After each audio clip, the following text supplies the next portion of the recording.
है। स्त्री जो है वो आभूषण को धारण करके अपनी शोभा को क्या कर रही है, बढ़ा रही है। उसी प्रकार काव्य की शोभा बढ़ाने के लिए हम लोग अलंकार का प्रयोग करते हैं। जैसे सा, सी, से, सम, अलंकार का प्रयोग करके गाने बनते हैं और जिसमें एक गाना है ये चांद सा रोशन चेहरा, चांद सा रोशन चेहरा, यानी चांद के समान आपका चेहरा है, चांद सा रोशन चेहरा, चेहरे का रंग सुनहरा। तो इसमें सा जो है वो क्या है, उपमा अलंकार 100 गुना मादकता अधिकाय, वा खाए बौराय नर वा पाए बौराय। इसमें एक कनक का तो अर्थ सोना है और एक कनक का अर्थ धतूरा है। नमस्कार दोस्तों, तो स्वागत करते हैं आज के इस प्यारे से क्लास में, जिसमें हम लोग पढ़ने वाले हैं यूपी बोर्ड एग्जाम क्लास 12 के हिंदी का एक बहुत ही प्यारा टॉपिक जो कि है अलंकार। यानी आपके बोर्ड एग्जाम में काव्य संदर्भ के 3 तत्व मोस्ट इंपॉर्टेंट है और ये आपके बोर्ड एग्जाम में पूछे जाते हैं। कौन कौन से? तो ये है रस, छंद और अलंकार। तो इस क्लास में हम लोग अलंकार को बहुत ही प्यारे तरीके से पढ़ने वाले हैं और बस इसको पढ़ेंगे नहीं बल्कि मजेदार तरीके से समझने वाले हैं। और कौन से उदाहरण आपको याद करके बोर्ड एग्जाम में जाना है, कौन से उदाहरण जो कि एकदम सरल उदाहरण है और बोर्ड एग्जाम में आएगा तो आप किस प्रकार उसको लिखेंगे, यानी किस प्रकार कोई उदाहरण को पहचानेंगे, उसकी पहचान क्या है, अलंकार की पहचान क्या है, उपमा अलंकार, रूपक अलंकार, श्लेष अलंकार, इन सब की पहचान कैसे हम लोग याद कर सकते हैं। इन सभी क्वेश्चनों के आपके मन में जो क्वेश्चन चल रहे हैं इसका आंसर इस क्लास में पड़ा हुआ है। यानी अलंकार की आपको अब दूसरी क्लास कोई नहीं देखनी पड़ेगी, इस क्लास में आपके सभी क्वेश्चनों का जवाब छिपा हुआ है। तो आइए देखते हैं हम लोग इस क्लास में क्या क्या पढ़ने वाले हैं। तो पहले पढ़ेंगे अलंकार, अलंकार की परिभाषा, अलंकार को शाब्दिक अर्थ, अलंकार का शाब्दिक अर्थ क्या है जो कि आपके बोर्ड एग्जाम में पूछा जाता है। ये मोस्ट इंपॉर्टेंट क्वेश्चन है कि अलंकार का शाब्दिक अर्थ क्या है। तो इन सभी चीजों को हम लोग आपके समक्ष रखने वाले हैं। उसके बाद देखेंगे हम लोग कि अलंकार के भेद कितने हैं, कौन से अलंकार किस भेद के अंतर्गत आते हैं। उसके बाद आपके बोर्ड एग्जाम में पूछे जाने वाले उपमा, रूपक, उत्प्रेक्षा, श्लेष, जो भी अलंकार आपके बोर्ड एग्जाम के दृष्टिकोण से इंपॉर्टेंट है उन सभी को हम लाए हैं और उनके बहुत ही सरल सरल उदाहरण छाट के लाए हैं, जिनसे कि आपको अगर बोर्ड एग्जाम में मिल जाते हैं तो पहचानने में कोई दिक्कत नहीं होगी कि इस उदाहरण में कौन सा अलंकार है। तो आइए बिना देर किए शुरू करते हैं हम लोग अलंकार, यानी अलंकार क्या है। तो चल शुरू करते हैं इसमें कि आखिर अलंकार होता क्या है। देखिए, अलंकार शब्द का जो शाब्दिक रूप है वह है आभूषण, यानी काव्य को सजाने के लिए जिन तत्वों का प्रयोग करते हैं उसे हम लोग कहते हैं अलंकार। एक स्त्री को सजाने के लिए जिन तत्वों का प्रयोग करते हैं उसे हम लोग क्या कहते हैं, आभूषण। यानी जिस प्रकार एक स्त्री आभूषण धारण करके अपनी शोभा को बढ़ाती है, एक स्त्री जिस प्रकार आभूषण धारण करके अपनी शोभा को बढ़ाती है, यानी स्त्री आभूषण धारण करके अपनी शोभा को बढ़ाती है, स्त्री जो है वो आभूषण को धारण करके अपनी शोभा को क्या कर रही है, बढ़ा रही है। उसी प्रकार काव्य की शोभा बढ़ाने के लिए हम लोग अलंकार का प्रयोग करते हैं। अलंकार का जो शाब्दिक अर्थ है वो क्या है, आभूषण है, हम लोग को पता है, ठीक है। जैसे हमको किसी राजा के बारे में लिखना है तो बोलेंगे कि राजा युद्ध करने चले गए, तो इसको सुनने में तो अच्छा नहीं लगा। अब हम इसमें अलंकार का प्रयोग करेंगे कि राजा युद्ध करने जाते हैं तो मानो ऐसा लगता है, मानो एक अलंकार का शब्द है, तो मानो ऐसा लगता है जैसे धरती डोल रही हो, उनकी आंखें इस प्रकार लाल हैं मानो क्या हो, समुद्र में बोल रहे हैं, ज्वालामुखी में लावा धधक रहा हो। तो इस प्रकार हम लोग काव्य की शोभा बढ़ाने के लिए अलंकार का प्रयोग करते हैं। यानी सीधे सीधे कहें तो बातों को बढ़ा चढ़ा कर कहना ही क्या कहलाता है, अलंकार कहलाता है। अब परिभाषा देख लेते हैं।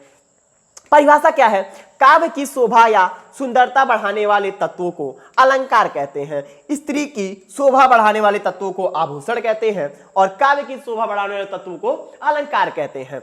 यहां अलंकार शब्द का अर्थ आभूषण या गहना होता है। यानी अलंकार शब्द का जो अर्थ है, शाब्दिक अर्थ है, वह आभूषण है या फिर गहना है, क्योंकि इसी से काव्य की सुंदरता क्या होती है, बढ़ती है। अगर हम बात करें अलंकार की तो काव्य की शोभा बढ़ाने वाले तत्वों को ही हम लोग अलंकार कहते हैं। आप सीधे लिख सकते हैं कि काव्य की शोभा बढ़ाने वाले तत्व को अलंकार कहते हैं। अब आपसे पूछा जाएगा कि अलंकार के भेद कितने होते हैं। अलंकार के मुख्य रूप से 2 भेद हैं, जिसमें से पहला है शब्दालंकार और दूसरा है अर्थालंकार। शब्दालंकार में आपके बोर्ड एग्जाम में देखिए, जहां शब्दों में चमत्कार उत्पन्न होता है वहां पे शब्दालंकार होता है और जहां उनके अर्थ में चमत्कार उत्पन्न होता है वहां पे अर्थालंकार होता है। यह आपके बोर्ड एग्जाम में नहीं पूछने जाने वाला है। आपके बोर्ड एग्जाम में क्या आएगा, अनुप्रास अलंकार की पहचान, यमक और श्लेष। मोस्ट इंपॉर्टेंट है उपमा अलंकार, रूपक अलंकार, उत्प्रेक्षा अलंकार, भ्रांतिमार और संदेश। यानी इस तरह आप अलंकार को हम लोग पढ़ने वाले हैं। तो आइए चलते हैं, पहले पढ़ते हैं अर्थालंकार का उपमा अलंकार। इसमें देखिए आखिर उपमा अलंकार क्या है, यानी अलंकार के दो भेद, शब्दालंकार और अर्थालंकार। अर्थालंकार जो कि आपके बोर्ड एग्जाम की दृष्टिकोण से बहुत ही इंपॉर्टेंट है, तो पहले हम लोग अर्थालंकार को खत्म करने वाले हैं। इसमें देखिए उपमा अलंकार क्या है। उपमा अलंकार क्या है, तो उपमा अलंकार जहां किसी व्यक्ति या वस्तु की तुलना या समानता, या तो तुलना की जाए या फिर समानता बताई जाए, किसी दूसरे प्रसिद्ध व्यक्ति या वस्तु से के साथ रूप, रंग या फिर गुण के आधार पर की जाती है, वहां पे उपमा अलंकार रहता है। ये तो हुआ किताबी भाषा। अगर हम बोले आपके बोर्ड एग्जाम में कोई भी उदाहरण दे और पूछे कि इसमें से कौन सा अलंकार है, आप बताइए, तो आप उसमें देखेंगे उसकी पहचान क्या है। जैसे सा, सी, से, सम, समान, अगर यह सब शब्द उसमें आता है, जैसे अलंकार में ही अलंकार का प्रयोग करके गाने बनते हैं, और जिसमें एक गाना है ये चांद सा रोशन चेहरा, चांद सा रोशन चेहरा, यानी चांद के समान आपका चेहरा है, चांद सा रोशन चेहरा, चेहरे का रंग सुनहरा। तो इसमें सा जो है वो क्या है, उपमा अलंकार का ही पहचान है, यानी पहचान सा, सी, से, सम, समान। अगर ये सब शब्द आते हैं किसी काव्य में, तो आप बोलेंगे वहां पे उपमा अलंकार है। जैसे चांद सा रोशन चेहरा, चेहरे का रंग सुनहरा, इस तरह ये किसका उदाहरण है, ये उपमा अलंकार का उदाहरण है। अगर आप बोले तो आपके बुक के हिसाब से जो वहां पे लिखने वाले हैं उदाहरण, वो मत लिख दीजिएगा कि चांद सा रोशन चेहरा, चेहरे का रंग सुनहरा, तो उसमें आपको नंबर दे देगा वो 0। इस तरह नहीं लिखना है, वो समझने के लिए बताए हैं, क्योंकि हम हिंदी पढ़ रहे हैं, तो जो हमको उदाहरण देने हैं वो आपके काव्य से ही देने हैं। इसमें है पीपल पात सरिस मंडोला, यानी इसमें सरिस आया, सा, से, सी, सम, सरिस अगर शब्द आते हैं तो वह उपमा अलंकार का भेद होता है। दूसरा चांद सा सुंदर मुख, इसमें सा जो है वो क्या है, उपमा अलंकार का ही उदाहरण पहचान जाएंगे। अब आगे चलते हैं हम लोग। इसमें देखिए रूपक अलंकार। रूपक अलंकार को आखिर कैसे पहचानेंगे, देखिए जहां उपमेय में उपमान का भेद रहित आरोप किया जाता है, यानी दोनों में कोई अंतर नहीं माना जाता, वहां पे रूपक अलंकार होता है। पहचान कैसे करेंगे, देखिए रूपक अलंकार का जो पहचान होता है उसके उदाहरण में सा, सी, से, मनु, मानो, जानू, जानो ऐसा कुछ नहीं रहता, बस योजक चिन्ह रहता है। अगर आपको किसी उदाहरण में योजक चिन्ह देखने के लिए मिल जाए, योजक चिन्ह कौन सा होता है, माता पिता के बीच में लगा दी योजक चिन्ह, भाई बहन बीच में लगा दिए योजक चिन्ह, बीच वाला डंडा जो होता है ना उसी को बोलते हैं योजक चिन्ह। यानी योजक चिन्ह किसी उदाहरण में देखने के लिए मिल जाता है, तो वहां पे हम लोग बोलेंगे रूपक अलंकार का ये क्या है, उदाहरण है।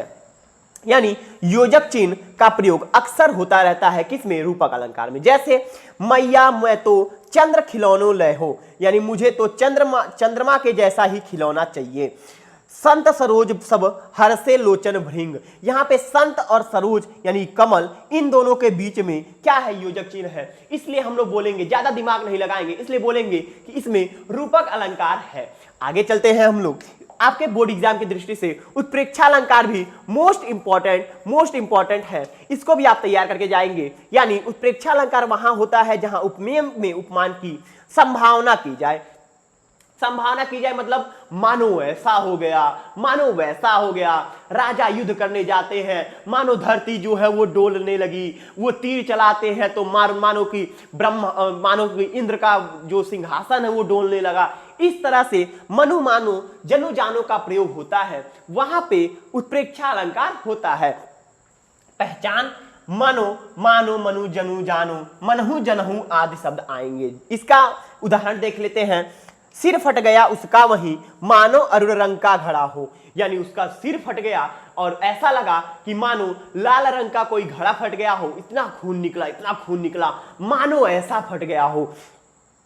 सोहन ओढ़े पीठ पटु श्याम सलोने गात, मनहु नीलमणि शैल पर आतप पर्यो प्रभात। यहां पे आप पहचानने के लिए शब्द है मनहु, मनहु, जनहु, मनु, मानो, जनु, जानो आदि शब्द आते हैं, तो आप लोग बोलेंगे कि यह उत्प्रेक्षा अलंकार का ही उदाहरण है, ज्यादा दिमाग वहां पे नहीं लगाएंगे। अगर आया सा, सी, से, सम, सरिस तो वह हो गया उपमा का, मनु, मानो, जनु, जानो यह हो गया उत्प्रेक्षा का, बीच में योजक चिन्ह आ गया, तो वो किसका हो गया, रूपक का हो गया। अब आगे चलते हैं हम लोग। इसमें जो कि अनुप्रास अलंकार है। ये भी आपके बोर्ड एग्जाम के दृष्टिकोण से बहुत ही इंपॉर्टेंट होने वाला है। इसमें देखिए, जहां पर किसी व्यंजन की आवृत्ति दोहराना होती है वहां पर अनुप्रास अलंकार होता है। जहां पे किसी अक्षर की बार बार क्या हो, पुनरावृत्ति होती है, उसे हम लोग बोलते हैं अनुप्रास अलंकार। उदाहरण में तरन तनुजा तट तमाल तरुवर बहुछाए, यहाँ पे त त त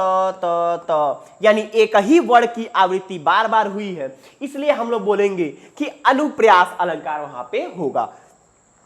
कोमल कलाप कोकिल कमनीय कुकती थी, यानी इसका मतलब क्या हुआ, तो इसमें जो है क क क क क क बार बार एक ही शब्द का प्रयोग हुआ है, इसलिए हम लोग बोलेंगे कि यहाँ पे अनुप्रास अलंकार होगा।